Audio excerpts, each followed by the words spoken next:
Welcome back to the Miller Report, Real Clear Journalism. I'm Maggie Miller. Today we're taking a closer look at the disturbing and growing global trend of anti-Semitism and examining the modern factors that are playing a role. A new investigation from Real Clear Investigation's David Swindle reveals that anti-Semitism is not only surging worldwide, but becoming more deeply embedded in the fabric of societies, including here in the United States. The Anti-Defamation League polled individuals in 103 countries, asking whether they agreed with 11 anti-Semitic statements, including such claims as Jews are responsible for the most world wars and Jews have too much control over the media. Nearly half of respondents were classified as harboring anti-Semitic attitudes by agreeing to 6 out of the 11 statements. That number soars even higher in some areas, 97% in the West Bank and Gaza, 92% in Saudi Arabia, 58% in China, and over 60% in Russia. Here at home, numbers have also been on the rise. A separate ADL survey conducted in January 2024 found that 24% of Americans agreed with at least 6 anti-Semitic statements. And alarmingly, the most significant increases were among younger populations. Globally, 50% of individuals under 35 now hold anti-Semitic beliefs, compared to 37% of those over the age of 50. Only 39% of respondents aged 18 to 34 demonstrated an accurate understanding of the Holocaust, highlighting a troubling erosion of historical memory. In 2024 alone, the U.S. recorded more than 9,300 anti-Semitic incidences, a nearly 900% increase over the past decade. Experts blame a toxic mix of misinformation online, post-pandemic anxiety, and broader fears and global instability. Scholars in Swindles' investigation have drawn links between smartphone addiction, rising youth anxiety, and increased susceptibility to hate-driven narratives. The data supports their concerns. Lower levels of education correlate strongly with anti-Semitic beliefs, and the erosion of critical thinking leaves many vulnerable to propaganda. While major events like the Hamas attack last October can trigger spikes in hostility, the root causes are far more systematic. This isn't just about global politics, it's about how hate left unchecked adapts and thrives in the digital age. I'm joined now by the lead investigator on the story, David Swindle. David, thank you so much for being here. Thanks for having me. So your report highlights how much social media comes into play with the rise of anti-Semitism. Some may say that the younger generations have more access to information, but with the way that social media tailors our content that we consume, is that still the case? Well, I think this is really a quantity and quality, situation. That on social media, people, not just teens, are bombarded with information all the time, and they're just, not equipped a lot of the time to determine what is reliable and what is not. And also, people aren't thinking as they're just getting this flow of information that it's intentionally designed to emotionally manipulate you, that it's intentionally designed to trigger you, as to use one of the terms these days. So how has the war between Gaza and Israel acted as an accelerant for anti-Semitic attitudes among the younger generation? Well, one thing that I really wanted to show in my piece is the bigger, long historical picture that anti-Semitism we can trace back to ancient Egypt. And when you look at the big pattern of it in the hundreds of years since then, you can see things that recur. And one thing that I thought of that recurs a lot, many people are probably familiar with the idea of the blood libel. And this was in the Middle Ages, the lie spread that Jews killed Christian children and used their blood in their matzah. That idea has been mutating throughout history since then. And we see it particularly in the recent attacks with one thing I noticed, I don't know if other people did, so often the rhetoric is around dead babies and killed children.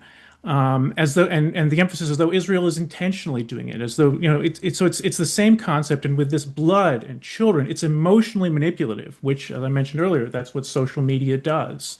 So that's one aspect of it, and I think too something else to understand about the war in Gaza and why it's resonated so much with young people is that really the issue for young people that I interviewed and to try and understand why do your peers see it this way. They see it, a lot of them, in a very much a racial context, that it's white Israel versus people of color Palestinians. Hence, why they see it, Israel and Zionism, as racism. So your piece really drives home the data behind it all. What was your biggest takeaways of the data and the statements that propelled this data, which was like Jews control the media, or the ones, the questions that these people were asked and how they ended up falling on them? Well, it's a really important thing to understand is that we have a lot of this data because the ADL has been polling on these questions for over 40 years now. So they can see how people have answered. They have 11 questions of these types of stereotypes and conspiracy theories. And they can even get to a granular data of like how many people believe this one versus that one, and people believe two. The ADL classifies somebody as having so-called anti-Semitic attitudes, or you could just call someone an anti-Semite, when they agree with at least six of these 11 statements. And we reached a low level kind of in the 20 teens. You know, it was as low as 9%, 11% in 2019. And then it just shot up after COVID. Because I think if you asked most people, 10 or 11% of the country has anti-Semitic views. Well, that sounds believable. There's always, a chunk of people that have strange views. But what we've seen in recent years is that it jumped to 20%, and now it's up to 24%. And that's not just a pattern we see in the United States. It's something we see all over the world. It's now up to 48% of people around the world in the ADL's global poll that has these kinds of views. And I think once it reaches that level, 1 in 10 is one thing, 1 in 4, 1 in 2, then it just starts getting really scary. So, I mean, when we talk about younger generations, one of the ones that made the most headlines, especially in the past year or 2 years, have been college students, and specifically the college students that stood on the ramparts of their college campuses after October 7th. Are they an intentional pedagogical creation of those in charge of shaping the American mind? That's a good question, and it's something that I've explored for many years now. This question of are professors, left-wing professors, much of the time, indoctrinating their students? Is that what happening? Students, more middle-of-the-road students go to college, and then their professor is teaching them to hate America and giving them extreme views, and is that what's going on here? And it happens in some cases, but I really don't think that it's the professors driving it. I think professors can make some of the ideas out there, but I think students are mostly listening to their fellow students. And they're not encountering these ideas about the Middle East and about Israel for the first time when they get on campus. These ideas are widespread across TikTok, across social media. So I think that's really what's going on here is that we need to see that it's young people, that it is activist groups that are really driving things. So no need to overstate the impact of the professors. It's bad, but I think there are things that are worse. So many do claim to be anti Zionist and not anti Semitic, making a distinction between the two. Could you state the case of anti Zionism and when it then turns to anti Semitism?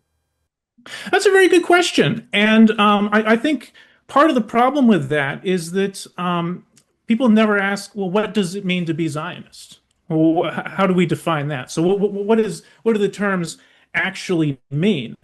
And it's debated, but I think a general description that most people on both sides can agree on is that a Zionist is somebody who believes that the state of Israel has a right to exist and as a Jewish state as it is now. It's a legitimate state.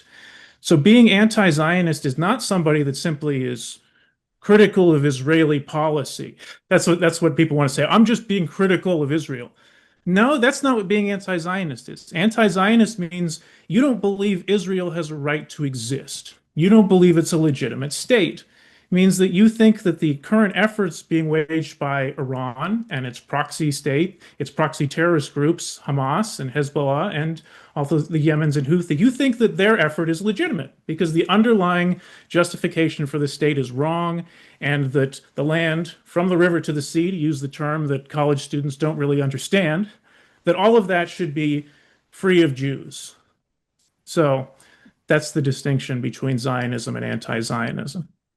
And so another part of that conversation that has been perpetuated has been, how did a country that was attacked since its origin, kind of as you just described, become considered by many an apartheid regime? One doesn't have to dig too deep into the history to see when did this narrative start? When did this idea come about that Israel is apartheid, that there's something racist in the conflict here? And you can look into the late 60s, early 70s, and this whole ideological concept was largely seeded by and created by the KGB. This was a disinformation effort against Israel that started long ago. So those narratives that have been going on for generations are simply still popularized today. And this idea about Israel as an apartheid state, we see that they're kind of just going back to their greatest hits. That activists knew that this worked in the 1980s with South Africa, so they think, oh, well, we'll just do the same thing. But it hasn't been that successful. I've been tracking the BDS movement for over a decade now, and they haven't clocked that many great wins. So they're at some point they're going to have to reevaluate if that strategy is going to be very effective. One of the things that struck me within your piece was the mentioning that people don't really know the depth of the Holocaust anymore. And I mean, that goes back further than conversations surrounding college students. That goes back to educational, I mean, elementary education or middle school education. So why is that a case that people are not knowing that? Is it just they're not paying attention, their attention spans, they're not remembering it, even if they are initially taught it? What do you think the case is there? Well, I think there's actually a pretty simple answer here, and that is that we've relegated largely Holocaust education to schools. They should get that history there just as students should get history in general there. And the fact of the matter is, I don't think it's a controversial thing to say that by and large, schools don't do a very good job teaching almost anything. There's a whole lot of students that just get left behind. And that's the people in particular that we're dealing with anti-Semitism. That the less education somebody has, the less of an ability to think that they have, the less that they're going to be able to resist a lot of these disinformation narratives that have been cooking. In my piece, I talked about the Protocols of the Elders of Zion, that was really transformative for anti-Semitism. And if you have some education, then you can know how to pretty easily debunk that and pick that apart. But if you just skated by in schools and didn't really pay attention when they were talking about the Holocaust, you're going to be, vulnerable to that. So, where do we go from here, right? What kind of intervention would you propose to reverse this upsetting rise in anti Semitism? Yeah, well, one of the things that I really emphasized in my piece is that the question, well, why do people embrace these ideologies? And it's far left, it's far right, it's Islamist. There's some weird forms of it that go beyond that. And the reason is having thought about this too much, and it's a solution that people go to when they're unhappy in their lives for whatever reason. People are dissatisfied. They can go to one extreme ideology or another, and this is one of the original ones. Um, and so I think people need to understand anti-Semitism more as a symptom of something rather than the disease itself. And that's part of the problem why it's so difficult, I think, to think of treating it at a mass level. People want to find policy solutions. They want to find big picture things to be done. And while there are some things you can do, that there are, you can pass a law for this. You can support the International Holocaust Remembrance Alliance definition of anti-Semitism. I've been writing for years about different bills that are passed to make that the guidelines that states and other organizations use for assessing anti-Semitism. Those are all positive things. And, I think it's a positive thing for social media networks to figure out how they can better moderate to keep off anti-Semitism. It's difficult to figure out how you can do that since it is such a complicated phenomenon, but I think it's a good thing to pursue instead of taking too much of a hands-off approach like some social networks do. But overall, big picture wise, this is a problem of individuals that individuals need to pursue and solve. That if you know somebody who is a family member or a friend who is embracing these views or even just dabbling in them, you're not going to be able to persuade them most of the time because these are embraced emotionally. You can't reason out what wasn't reasoned in. Instead, you need to go deeper. You know this person, you know their life. What is the problem in their life? What is the hole in their life that they are trying to fill? And they are mistakenly filling it with hate for the Jewish people and for other people. These people usually hate other groups too. You need to figure that out and solve it like that. So that's what I encourage. That's great advice. It sounds like there definitely needs to be some reflection that goes on within our society. Is there anything else you'd like to add as we wrap things up? I really want to encourage people to try and understand this phenomenon because it is very complicated. There's many different stereotypes. There's many different versions of this. As I explained in my piece, this is a belief system that goes back more than 2,000 years. And people come to hate the Jewish people for different reasons. And the Jewish people have talked about this, going back into their holiest books, that there's different reasons in the Bible why people oppose the Jewish people. So I really want to encourage people to start exploring this, studying it, but also at the same time, don't go over the top with how serious a problem this is. It is a very serious problem, but I see too many people oftentimes, particularly exaggerating how bad things are on college campuses. There are a lot of college campuses where there is a serious problem. Columbia is probably the worst of them, but really a lot of schools are fine. This isn't a universally distributed problem. It's going to be bad some places, but a lot of the Zionist students that I interviewed over the years, oh, they say it's fine, or oh, it'll maybe bad this semester, but fine another semester. So let's target the problem and understand the nuance of it rather than just come in, with a chainsaw. Definitely is very nuanced, and it's seen a lot of different stages throughout the past year, throughout the past decade. Yeah. So we'll see what the future looks like. David, thank you so much for your time. Thanks so much for having me. I really appreciate talking to you about it. That was it for the Miller Report, Real Clear Journalism. I'm Maggie Miller. I'll see you next time.